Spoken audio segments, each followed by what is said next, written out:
Hello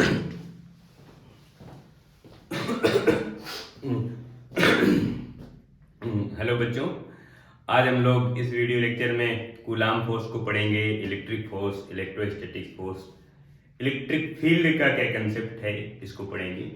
ये YouTube channel physics के लिए है, उन बच्चों के लिए जो क्लास 11 12 फाउंडेशन या बोर्ड क्लास में है, जेई नीट की तैयारी कर रहे हैं या करना चाहते हैं, 11 12 क्लास में पढ़ रहे हैं या 12 पास आउट स्टूडेंट हैं, उनके लिए है। आज हम लोग क्लास 12 का पहला चैप्टर पढ़ेंगे और चैप्टर है electric field and electric charge. पहला चैप्टर है और इसमें हम लोग इस पूरे यूट्यूब चैनल में इस लेक्चर सीरीज में फिजिक्स के हर एक टॉपिक को सीक्वेंस में पढ़ेंगे, वो चाहे क्लास 11th का हो या क्लास 12th का हो। तो समझते हैं, सबसे पहले आज हम लोग पहला chapter electric field and charge को समझते हैं। Electric field, electric field and charge.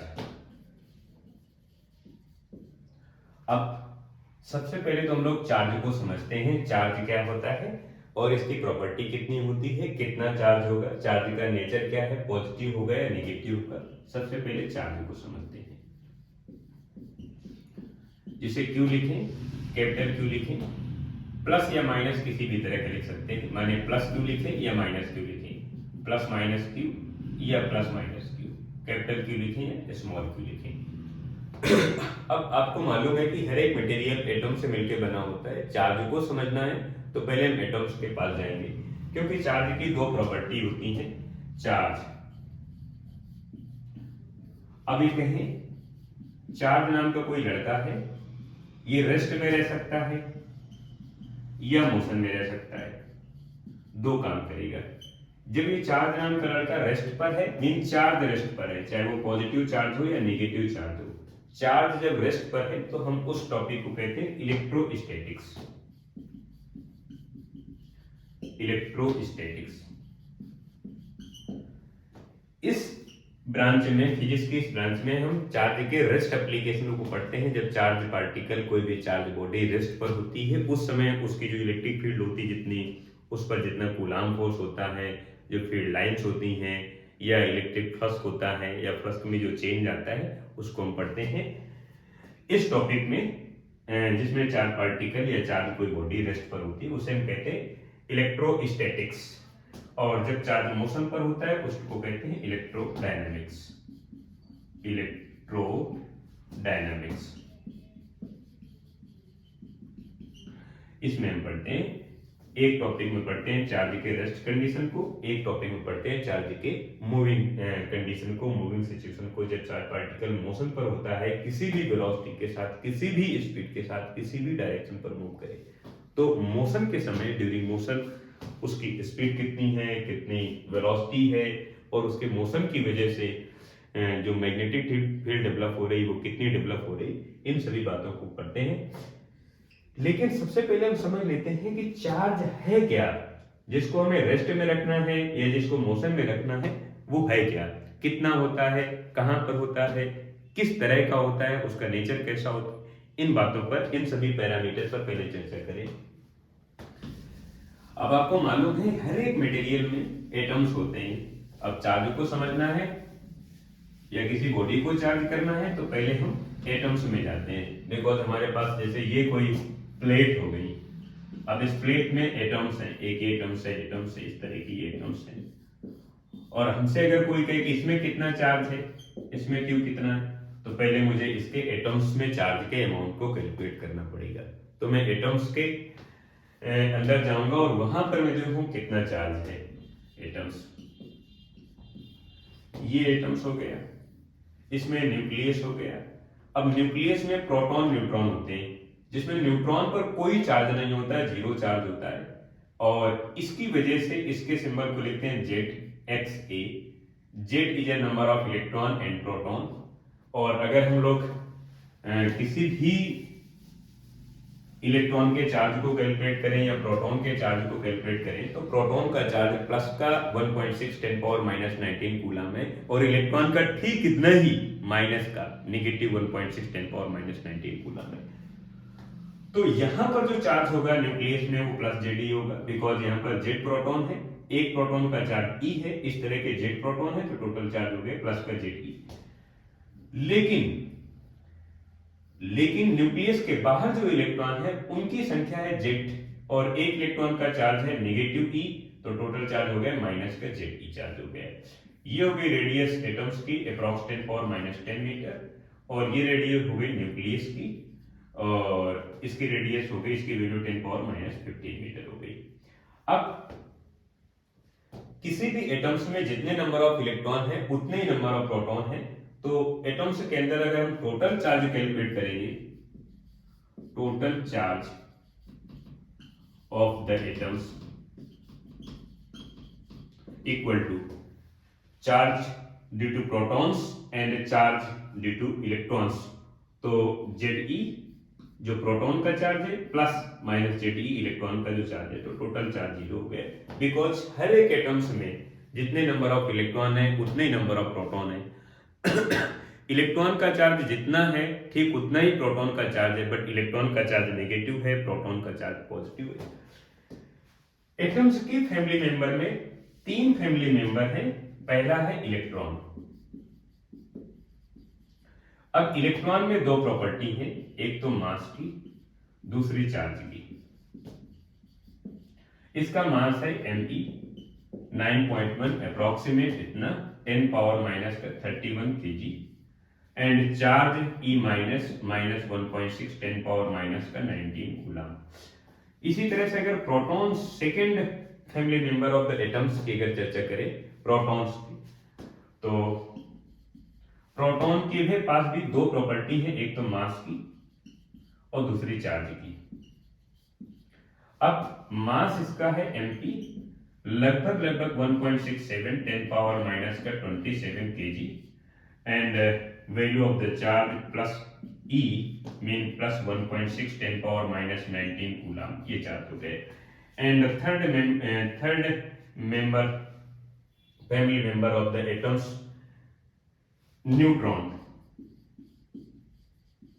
Neutron के पास भी 2 प्रॉपर्टी है, एक तो मास की, इसका मास है mn अप्रोक्सीमेट प्रोटॉन के मास के इक्विवेलेंट है, तो इसको लिखा जा सकता है 1.67 10 पावर माइनस का 27 kg एंड जो चार्ज है न्यूट्रॉन का वो 0 है, मीन न्यूट्रॉन के पास कोई चार्ज नहीं है, 0 चार्ज है। अब 0 चार्ज है क्यों, इसी को तो समझना है कि इसके पास कोई चार्ज नहीं है, इसका जो Q है वो 0 है। तो 0 चार्ज क्यों है, फिर हम समझेंगे कि एटम्स के अंदर कितना टोटल चार्ज है, वो तो 0 मिल गया हमें। इनकी वैल्यू मुझे मिल गई कि इलेक्ट्रॉन के पास कितना मास है, प्रोटॉन के पास कितना मास है, कितना चार्ज है, न्यूट्रॉन के पास कितना मास है और कितना चार्ज है। ये कंसेप्ट है। इसके बाद इसका अगला जो कंसेप्ट हम लोग पढ़ेंगे वो क्वार्क कंसेप्ट है। स्टार्टिंग में मटेरियल के बारे में एक नया कंसेप्ट था कि जो मटेरियल होता है उसको अगर हम डिवाइड करें तो डिवाइड करते करते एक ऐसी सिचुएशन आती है कि फिर उसके बाद हम डिवाइड नहीं कर पाएंगे। एक छोटा सा कण होगा या डिवाइड करते जैसे मान लेते हैं डस्टर है, इसको हम तोड़ेंगे 2 टुकड़े बनेंगे, फिर तोड़ेंगे, फिर टुकड़े बनेंगे, फिर तोड़ेंगे, तोड़ते एक ऐसी कंडीशन पर पहुंच जाएंगे फिर उसके बाद नहीं तोड़ पाएंगे। उस छोटे से पार्टिकल को एटॉम्स कहते हैं जो अनडिवाइडेड था।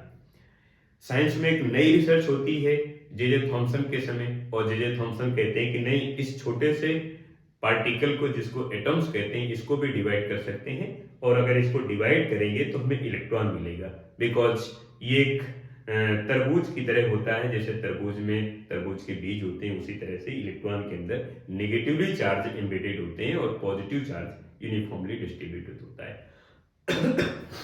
फिर एक साइंस में एक नई रिसर्च होती है, नई रिसर्च से पता चलता है कि नहीं, जिसको हम एटम्स कह रहे हैं उसको अगर हम तोड़ेंगे तो उसके भी 3 पार्ट बनते हैं, एक इलेक्ट्रॉन का, प्रोटॉन का, न्यूट्रॉन का। अगर हम किसी एटम्स को तोड़ें तो 3 टुकड़े बनेंगे, एक तो इलेक्ट्रॉन का, प्रोटॉन का, न्यूट्रॉन का।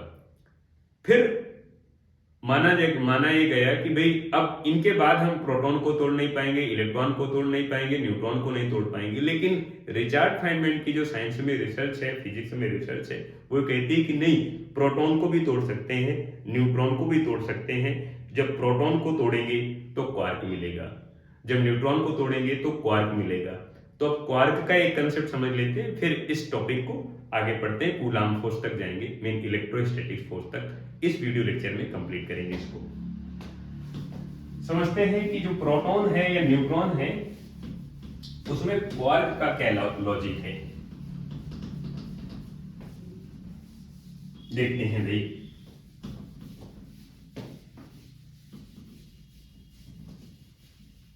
Concept of quark.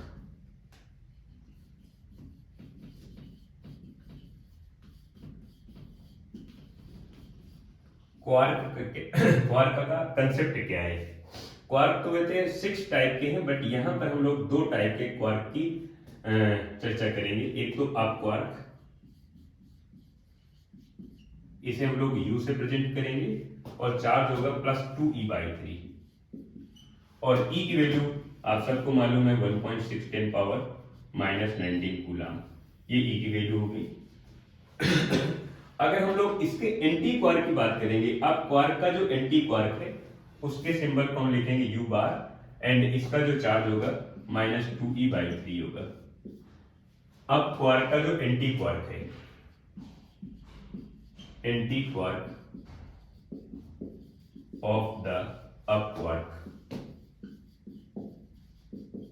And second type का जो क्वार्क है उसे हम डाउन क्वार्क कहेंगे।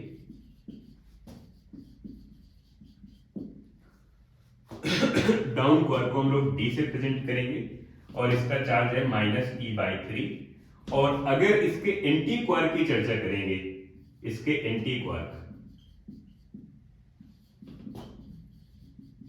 इसके एंटी क्वार्क को अगर हम प्रेजेंट करेंगे तो D बार से प्रेजेंट करेंगे और इसका चार्ज होगा इसका जस्ट अपोजिट, इसका नेगेटिव तो पॉजिटिव हो जाएगा, प्लस का e/3 हो जाएगा। तो ये 2 तरह के क्वार्क हैं, एक तो अप क्वार्क, दूसरा डाउन क्वार्क। अप का एंटी U बार और नेगेटिव चार्ज, अगर इसमें पॉजिटिव चार्ज है तो इसमें नेगेटिव चार्ज हो जाएगा। इसी तरह से जो डाउन क्वार्क है, डाउन क्वार्क को D से प्रेजेंट करेंगे, चार्ज होगा -e/3 और अगर इसके एंटी क्वार्क को देखेंगे, यानी डाउन क्वार्क का जो एंटी क्वार्क है उसे D बार से प्रेजेंट करेंगे, चार्ज होगा इसका अपोजिट, मीन ये नेगेटिव है तो ये पॉजिटिव हो जाएगा। ये कहानी हो जाएगी। फिर इसके बाद हम लोग जानते हैं कि प्रोटॉन पर कितना चार्ज होता है, वो तो हमें पहले से पता है, +1.6 10 पावर -19 कूलाम, प्रोटॉन पर इतना चार्ज होता है। न्यूट्रॉन पर चार्ज 0 होता है, तो न्यूट्रॉन पर 0 क्यों होता है ये भी हमें समझना है।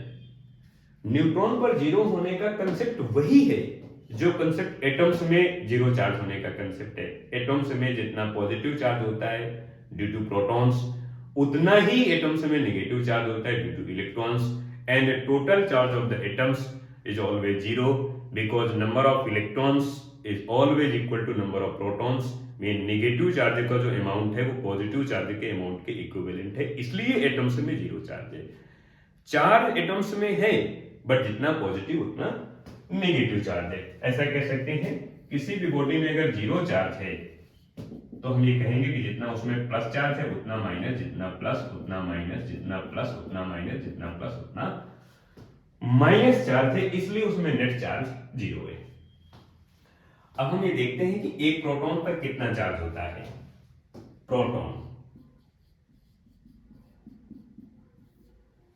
प्रोटॉन की जो थ्योरी है क्वार्क से रिलेटेड, वो कहती है कि इसमें 3 तरह के क्वार्क होते हैं, मीन 3 क्वार्क होते हैं, इसमें से 2 अप क्वार्क होते हैं, एक डाउन क्वार्क होता है। अगर मैं प्रोटॉन को यहां पर बनाता हूं तो इसमें 2 अप क्वार्क है और एक डाउन क्वार्क है। अब मैं इस पर टोटल चार्ज कैलकुलेट करना चाहूंगा। एक अप क्वार्क में जो चार्ज है वो +2e/3 है, +2e/3 plus next up quark में जो चार्ज है +2e/3 प्लस डाउन क्वार्क में जो चार्ज है वो -e/3 है, मीन -e/3 नीचे से 3 एलसीएम आ जाएगा, ऊपर हो जाएगा 2e plus 2e minus e, यानी 4e minus e mean 3e बचेगा। तो इधर हो जाएगा 3e प्लस का 3 कैंसिल आउट हो जाएगा, प्लस का e हो जाएगा, और e की वैल्यू आप सब जानते हो 1.6 प्लस 1.6 10 पावर माइनस 19 कूलम। अब ये फाइनली हमारे पास चार्ज आता है कि प्रोटॉन पर इतना चार्ज होता है, बट प्रोटॉन पर चार्ज इतना होने का ये कंसेप्ट है कि प्रोटॉन इस तरह के क्वार्क से मिलकर बना होता है, जिसे हम अप क्वार्क या डाउन क्वार्क नाम से जानते हैं। अब इसी तरह की चर्चा न्यूट्रॉन पर कर लेते हैं। न्यूट्रॉन पर देखते हैं।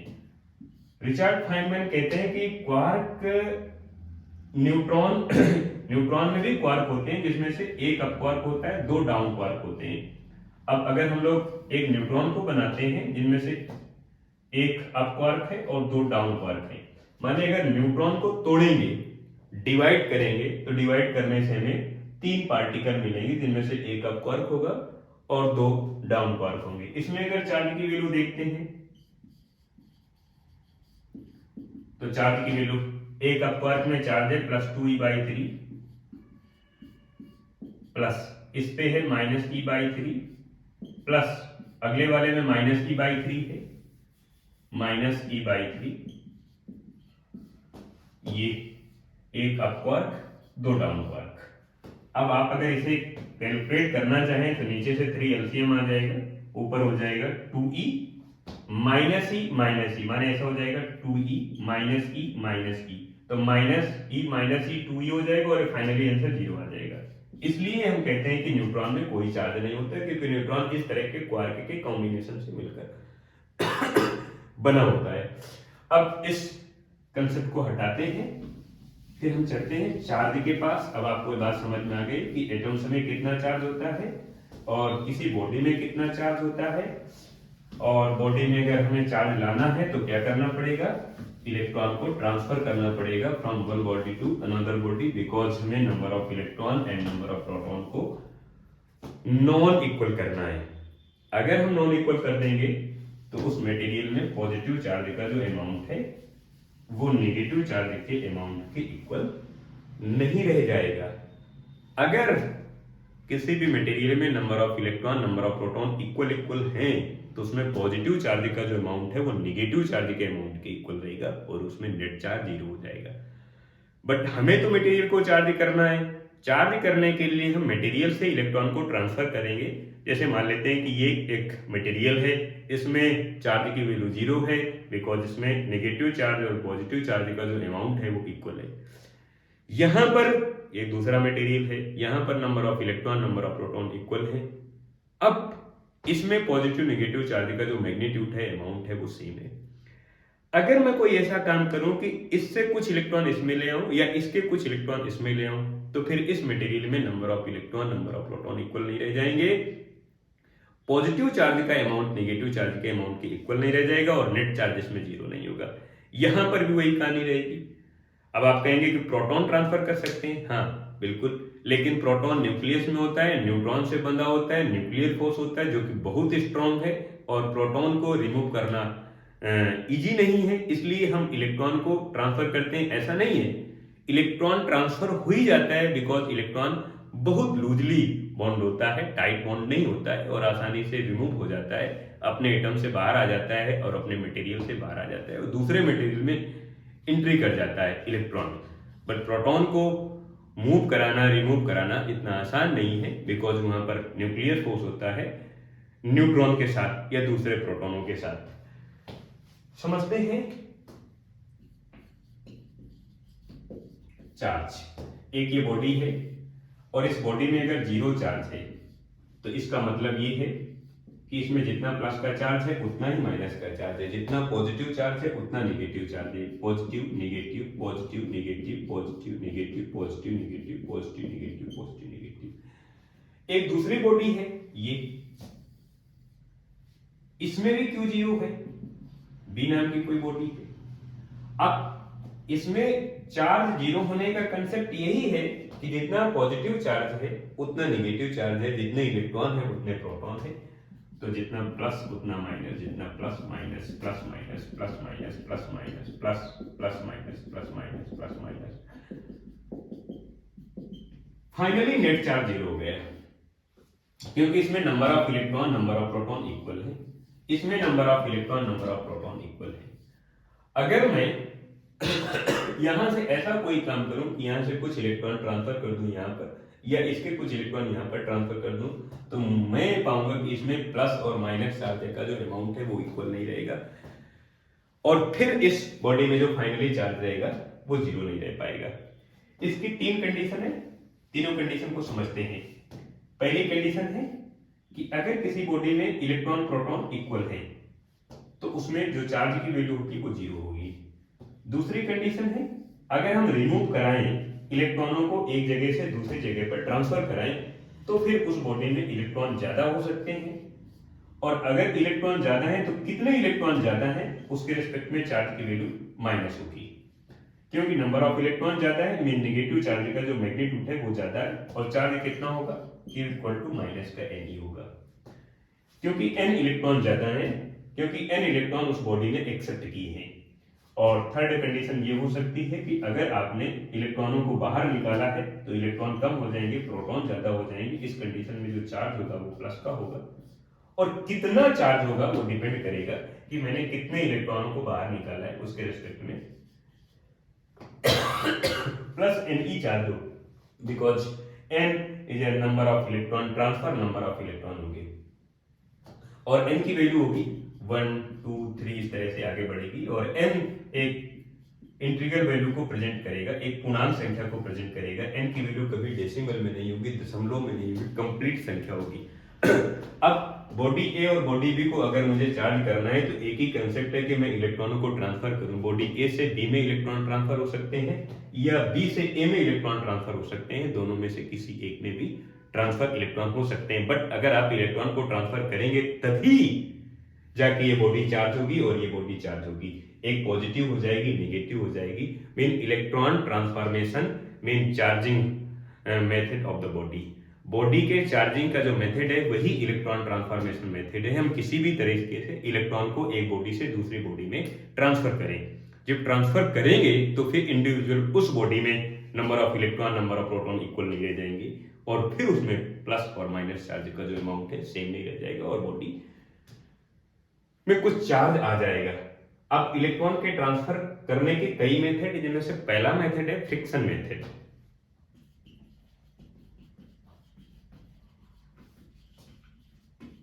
फ्रिक्शन मेथड से हम बॉडी को चार्ज करेंगे, किसी बॉडी को फ्रिक्शन मेथड से चार्ज करेंगे। फ्रिक्शन मेथड में होता है कि हमारे पास दो बॉडी है, दोनों बॉडी को आपस में इस तरह से रगड़ते हैं, रगड़ने से एक बॉडी के कुछ इलेक्ट्रॉन दूसरी बॉडी में ट्रांसफर हो सकते हैं और हो जाते हैं, इससे इसमें आ सकते हैं या इससे इसमें आते हैं, और ऐसा करने से दोनों में जो नेट चार्ज है वो जीरो नहीं रहेगा। मैं इन दोनों को एग्जाम्पल बना के यूज कर सकता हूँ, या कोई दूसरा डायग्राम बना लूँ। जैसे मान लेता हूँ कि ये मेरे पास एक बॉडी है, एक दूसरी बॉडी है, इस बॉडी का नाम है सपोज दैट ए, इसका नाम है बी है। इनिशियली इसमें तो जीरो चार्ज था, इसमें इनिशियली जीरो चार्ज था, बट अगर मैं इलेक्ट्रॉन को ट्रांसफर करूंगा तो फिर जीरो चार्ज नहीं रहेगा। इनिशियली जीरो चार्ज होने का कंसेप्ट यही है जो यहाँ पर है कि इसमें पॉजिटिव और नेगेटिव चार्ज का जो अमाउंट है वो सेम है। अगर मैं ए बी में आपस में फ्रिक्शन कराता हूँ, दोनों को रगड़ता हूँ, दोनों को रबिंग कराता हूँ, तो मैं मान लेता हूँ कि इससे इसमें इलेक्ट्रॉन ट्रांसफर हो रहे हैं, और इलेक्ट्रॉन जब ट्रांसफर हो रहे हैं तो आप ये पाएंगे कि इसमें इलेक्ट्रॉन कम हो जाएंगे, बिकॉज इससे इलेक्ट्रॉन निकल रहे हैं। और कितने इलेक्ट्रॉन कम हो गए, जितने निकल गए, जितने इलेक्ट्रॉन इससे निकल के बी में चले गए उतने इलेक्ट्रॉन इसमें कम हो गए, और कम होने से प्रोटॉन बढ़ गए, और प्रोटॉन में प्लस चार्ज है, जितने इलेक्ट्रॉन निकले उतने प्रोटॉन बढ़े, तो इसमें जो चार्ज लिखेंगे ए पर होगा प्लस का Ne, बिकॉज ये डोनर है और डोनर हमेशा पॉजिटिव होता है, क्योंकि इसने इलेक्ट्रॉनों को डोनेट किया है, और डोनेट करने का मतलब है कि इसमें इलेक्ट्रॉन कम हो गए हैं और नेगेटिव चार्ज का अमाउंट कम हो गया है। पॉजिटिव चार्ज का अमाउंट उतना ही है जितना पहले था, मीन फाइनली चार्ज प्लस का आ जाएगा। और ये इलेक्ट्रॉन को एक्सेप्ट कर रहा है, एक्सेप्ट करने की वजह से इसमें नंबर ऑफ इलेक्ट्रॉन ज्यादा हो जाएंगे। कितने ज्यादा होंगे, जितने इसमें कम हुए थे। कितने कम हुए थे, n, तो n इसमें ज्यादा हो जाएंगे, और इसमें चार्ज जो फाइनली आएगा वो नेगेटिव आएगा। और इसको अगर मैं चार्ज की वैल्यू यहाँ पर अगर लिखूं तो Q B equal to minus N E लिखूंगा और इसमें जो चार्ज आएगा वो माइनस का होगा, तो ये निगेटिवली चार्ज हो जाएगा। अगर मैं Q इक्वल टू लिखता हूं तो प्लस माइनस एन लिखूंगा और ये चार्ज की वैल्यू हो गई। लेकिन फिर भी अगर मैं देखूं फाइनली चार्ज दोनों को मिला के अगर मैं इस पूरे सिस्टम के चार्ज को कैलकुलेट करूं तो अभी भी चार्ज जीरो है, क्योंकि यहां से मैंने इलेक्ट्रॉन को केवल ट्रांसफर किया है, यहां पर जनरेट और डिस्ट्रॉय नहीं किया है, केवल इलेक्ट्रॉन को एक जगह से दूसरी जगह में मैंने ट्रांसफर किया है। ऐसा करने से इंडिविजुअल ये बॉडी चार्ज हो गई, ये बॉडी चार्ज हो गई। एग्जाम्पल एक ले लेते हैं, उससे शायद आपको ठीक समझ में आए। सपोज दैट मैं मान लेता हूं कि transfer number of electron 10 power 5 है, इतने ट्रांसफर नंबर ऑफ इलेक्ट्रॉन है। ए पर मैं चार्ज देखता हूं तो क्यू ए इक्वल टू, अगर मैं ए पर चार्ज देखता हूं तो Q A equal to minus N E, और माइनस का मतलब है कि इतने इलेक्ट्रॉन निकले और निकलने की वजह से इसमें इतने इलेक्ट्रॉन बढ़ गए, तो एन का मान 10 पावर 5 है, ई की वैल्यू 1.6 10 पावर माइनस का 19 कूलम। इसको अगर कैलकुलेट करेंगे तो 5 इसमें कम हो जाएगा, 14 बचेगा, तो माइनस 1.6 10 पावर माइनस का 14 कूलम।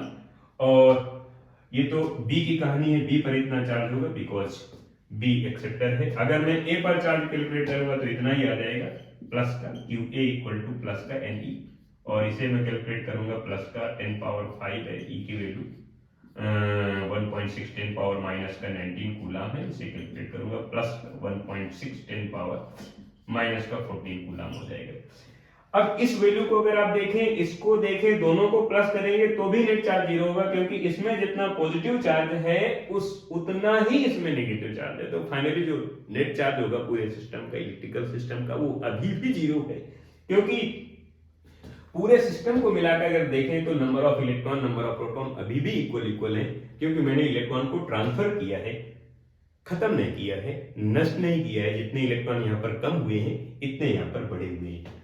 अभी हम देखते हैं कि ये एन क्यों लिखा गया, इसका क्या कंसेप्ट है, ये हम समझते हैं। इसको मैं हटाता हूं, आप इसे नोट कर लें।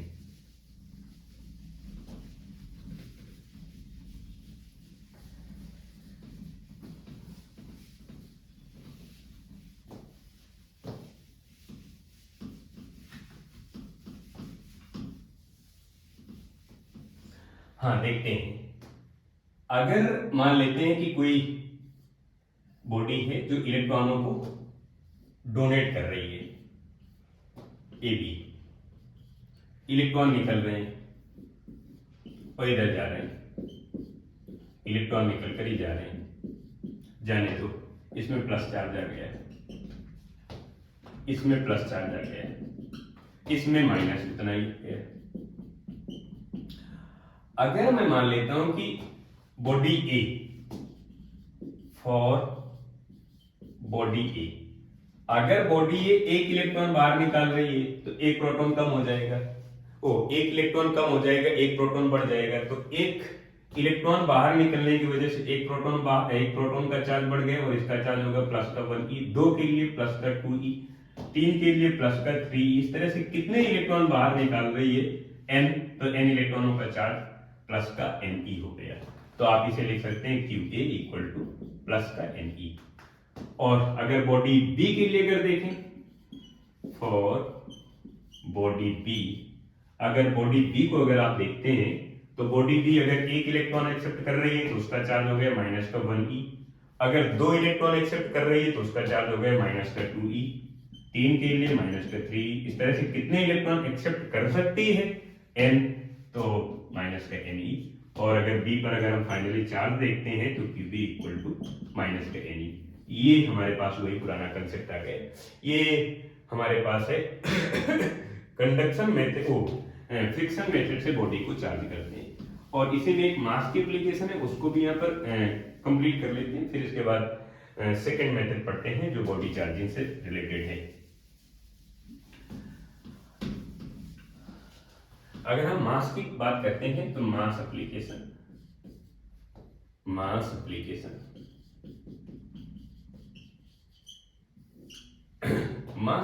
में देखते हैं मास ऑफ 1 इलेक्ट्रॉन एक इलेक्ट्रॉन का अगर हम मास देखते हैं तो Me equal to 9.1 10 power minus 31 kg है। अब हमारे पास दो बॉडी है, एक बॉडी ये है, दूसरी बॉडी ये है, और इस बॉडी का नाम A है, इसका B है। ये पॉजिटिव चार्ज है, ये नेगेटिव चार्ज है। और अगर ये पॉजिटिव है तो इसका मतलब इससे इलेक्ट्रॉन बाहर निकले हैं। अगर ये नेगेटिव है तो इसके अंदर इलेक्ट्रॉन आए हैं। अगर इससे एक इलेक्ट्रॉन बाहर निकल जाएगा तो इसका एक इलेक्ट्रॉन का वजन तो कम हो जाएगा। तो बॉडी ए के लिए अगर देखते हैं, फॉर ए, एक इलेक्ट्रॉन अगर बाहर निकलता है तो एक इलेक्ट्रॉन का मास 1 मल्टीप्लाई Me। दो इलेक्ट्रॉन अगर बाहर निकलते हैं, दो इलेक्ट्रॉन का मास डिक्रीज हो जाएगा 2 मल्टीप्लाई Me। इस तरह से कितने इलेक्ट्रॉन बाहर निकल सकते हैं? n इलेक्ट्रॉन बाहर निकल सकते हैं, तो n मल्टीप्लाई Me। इसका मतलब है जो पॉजिटिवली चार्ज बॉडी है उसका मास इतना डिक्रीज हो जाएगा आफ्टर चार्जिंग। जब चार्जिंग कंप्लीट हो जाएगी उस समय बॉडी का मास इतना डिक्रीज हो जाएगा, क्योंकि n इलेक्ट्रॉन बाहर आएंगे और एक इलेक्ट्रॉन का मास Me है, तो टोटल मास इतना डिक्रीज हो जाएगा। अगर मैं कह देता हूं कि इसका इनिशियल मास कुछ था, if initial mass of the body A is Ma। Initial mass Ma था, तो फाइनली मास कितना होगा? Then final mass of the body A, ये हो जाएगा Ma dash, because initial mass तो Ma था, तो जो फाइनली मास होगा वो Ma डैश होगा। Ma माइनस कुछ डिक्रीज हो जाएगा, इतना डिक्रीज हुआ, तो मैं Ma minus n multiply Me लिख देता हूं। इतना मास डिक्रीज हो जाएगा n मल्टीप्लाई Me, तो फाइनली मास ही आ जाएगा। इसी तरह से बॉडी B के लिए अगर करता हूं मैं, फॉर बॉडी B, और बॉडी B काम कर रही है इलेक्ट्रॉन के एक्सेप्ट करने का। इलेक्ट्रॉन एक्सेप्ट कर रही है, ले रही है, तो अगर एक इलेक्ट्रॉन लेगी, एक्सेप्ट करेगी, तो एक इलेक्ट्रॉन का मास हो जाएगा 1 मल्टीप्लाई Me, दो का 2 मल्टीप्लाई Me, तीन का 3 मल्टीप्लाई Me। इस तरह से कितने इलेक्ट्रॉन एक्सेप्ट कर रही है? n, तो n मल्टीप्लाई Me। अब अगर बॉडी B का इनिशियल मास Mb था, if initial mass of the body B is Mb, then final mass of B, ये कितना हो जाएगा?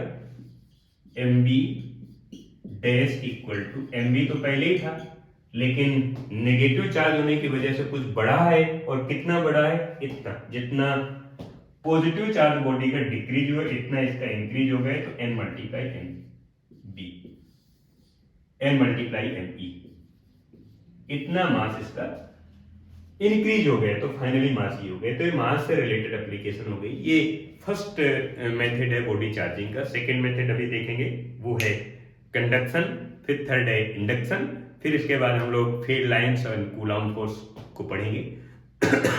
देखते हैं second method of the body charging.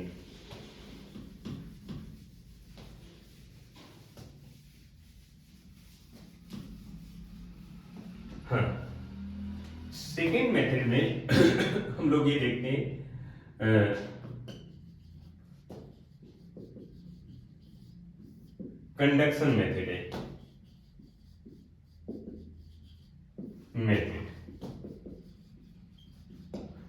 Conduction method में हमारे पास एक बॉडी ए है और दूसरी बॉडी बी है। इनिशियली इसके जो चार्ज है QA है और इसका जो चार्ज है QB है। अब जब दोनों बॉडी को हम कनेक्ट करा देंगे, लेकिन कंडक्शन मेथड में चार्जिंग की एक शर्त है, एक कंडीशन है कि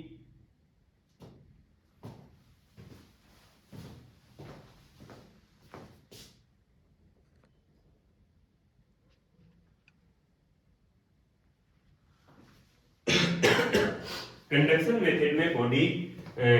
मेथड में बॉडी की एक शर्त है, एक कंडीशन है कि दोनों बॉडी में से कोई एक बॉडी पहले से ही चार्ज होनी चाहिए, और पहले से चार्ज होनी चाहिए, एक न्यूट्रल हो सकती है। अब फाइनली चार्ज देखेंगे, फाइनल चार्ज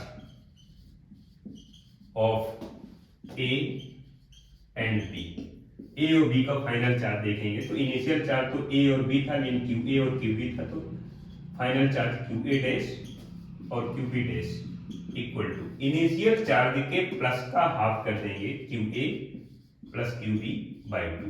इन दोनों चार्ज के प्लस का हाफ कर देंगे तो हमें वैल्यू मिल जाएगी। सपोज दैट एग्जांपल देख लेते हैं, जैसे इसमें है प्लस का 100 कूलम का चार्ज, माइनस का 20 कूलम का चार्ज है, बट ये इनिशियल चार्ज है बिफोर कनेक्टिंग। लेकिन जब दोनों को हम कनेक्ट करा देंगे तो इस पर अगर हम चार्ज कैलकुलेट करेंगे तो इस पर जो चार्ज होगा, दोनों के चार्ज को प्लस करेंगे और हाफ कर देंगे, तो 100 प्लस माइनस 20 डिवाइड बाई 2, ये 80 हो जाएगा। 80 का हाफ करेंगे तो प्लस का 40 कूलम हो जाएगा। वही आज इस पर होगा, इस पर भी इतना ही चार्ज होगा, दोनों के चार्ज के प्लस का हाफ करना है, दोनों के इनिशियल चार्ज के प्लस का हाफ कर देना है। तो इधर है हमारे पास प्लस का 100 और प्लस माइनस का 20 डिवाइड बाई 2, ये 80 होगा, ऊपर से 80 का हाफ करेंगे तो 40, यानी 40 कूलम का चार्ज आ जाएगा, फाइनली चार्ज आ जाएगा। तो जब कभी भी दो बॉडी को हम कनेक्ट कराते हैं तो फाइनली चार्ज इनिशियल चार्ज के प्लस का हाफ कर देते हैं। ये कंडक्शन मेथड से बॉडी चार्जिंग का एक तरीका है। थर्ड मेथड देखते हैं जिसे हम लोग इंडक्शन मेथड कहते हैं।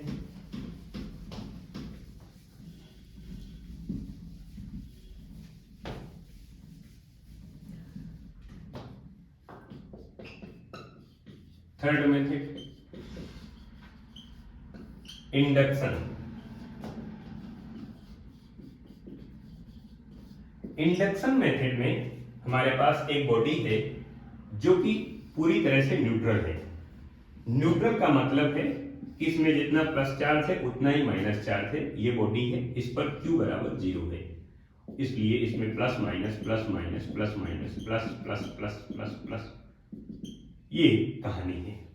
लेकिन जब इस बॉडी के पास में एक कोई दूसरी बॉडी लाते हैं जिसमें कुछ चार्ज है, तो उस बॉडी की वजह से इसमें अट्रैक्शन या रिपल्सन होने लगता है। और अगर इस बॉडी के पास में मैं कोई दूसरी बॉडी लाता हूं जिसमें चार्ज है और सपोज दैट उसमें मान लेते हैं कि पहली बार में नेगेटिव चार्ज है, ये माइनस चार्ज है, इसमें माइनस चार्ज है, और माइनस चार्ज की वजह से इस बॉडी का जो पॉजिटिव होगा इधर आ जाएगा, अट्रैक्ट हो जाएगा, बिकॉज पॉजिटिव और नेगेटिव अट्रैक्ट करते हैं, नेगेटिव नेगेटिव रिपेल करते हैं, पॉजिटिव पॉजिटिव रिपेल करते हैं, और नेगेटिव नेगेटिव पॉजिटिव अट्रैक्ट करते हैं। तो इसका जो नेगेटिव इसके पॉजिटिव को अट्रैक्ट करेगा और नेगेटिव को रिपेल कर देगा, तो नेगेटिव इधर आ जाएगा। अब ये नेगेटिव इधर आ जाएगा। इसके अगले डायग्राम में हम लोग ऐसा काम करेंगे कि इस बॉडी की हम अर्थिंग करा देंगे, अर्थ से कनेक्ट करा देंगे, तो इसका जो नेगेटिव चार्ज है वो ग्राउंड में आ जाएगा, नेगेटिव चार्ज। और नेगेटिव चार्ज जैसे ग्राउंड में आ जाएगा, इस रॉड को हम हटा देंगे तो पॉजिटिव चार्ज जो इधर के ओर किनारे बचेगा ये पूरी बॉडी में यूनिफॉर्मली डिस्ट्रीब्यूटेड हो जाएगा। तो पॉजिटिव चार्ज यूनिफॉर्मली डिस्ट्रीब्यूटेड हो गया, और उतना ही इसमें पॉजिटिव चार्ज आएगा जितना इसमें नेगेटिव चार्ज है, तो इसमें प्लस Q चार्ज हो गया। तो जब कभी भी इंडक्शन मेथड से बॉडी को चार्ज करते हैं तो दोनों बॉडी में चार्ज का जो अमाउंट होता है वो सेम होता है, बट जो नेचर है वो अलग अलग होता है। एक में पॉजिटिव और एक में नेगेटिव, एक में प्लस Q है तो दूसरे में माइनस Q होता है। अगर इसकी हम सेकंड कंडीशन को देखें जिसमें हमने इस बार नेगेटिव चार्ज को यूज किया, अगली बार अगर मैं पॉजिटिव चार्ज को यूज करूंगा तो फिर डायग्राम कैसे बनेगा उसको देखते हैं। ये हमारे पास वही बॉडी है, ये बॉडी है जिसको हमने स्टैंड कर दिया, इसमें positive negative positive negative positive negative positive negative, इसमें वही कहानी Q बराबर 0 की है। अब इस बॉडी के पास में टच नहीं करना है, पास में किसी चार्ज बॉडी को लाना है, और इस बार हम चार्ज ऐसी बॉडी लाएंगे जो पॉजिटिवली होगी। उस बार हमने नेगेटिव चार्ज का यूज किया था, इस बार पॉजिटिव चार्ज का प्लस क्यू चार्ज है, ये इसमें कैपिटल क्यू लिख देते हैं। अब क्या करेगा, ये वाला पॉजिटिव इसके नेगेटिव को अट्रैक्ट कर लेगा, इसका पॉजिटिव इधर हो जाएगा, रिफिल हो जाएगा। अब हम काम करेंगे कि नेगेटिव अलग हो गया, पॉजिटिव अलग हो गया, नेगेटिव नेगेटिव एक तरफ, पॉजिटिव पॉजिटिव एक तरफ हो गया। इसकी हम अर्थिंग करा लेंगे अगले डायग्राम में। अर्थिंग कराने से क्या होगा कि अब पॉजिटिव चार्ज तो ग्राउंड में जाएगा नहीं, क्योंकि पॉजिटिव का मतलब प्रोटॉन है, तो ग्राउंड से नेगेटिव चार्ज में इलेक्ट्रॉन आ जाएंगे और उतने ही इलेक्ट्रॉन आएंगे जितने इसमें प्रोटॉन है, यानी जितना इसमें प्लस चार्ज है। तो प्लस वाले को ग्राउंड से आने वाले इलेक्ट्रॉन कैंसिल आउट कर देंगे और इधर केवल इलेक्ट्रॉन बचेंगे।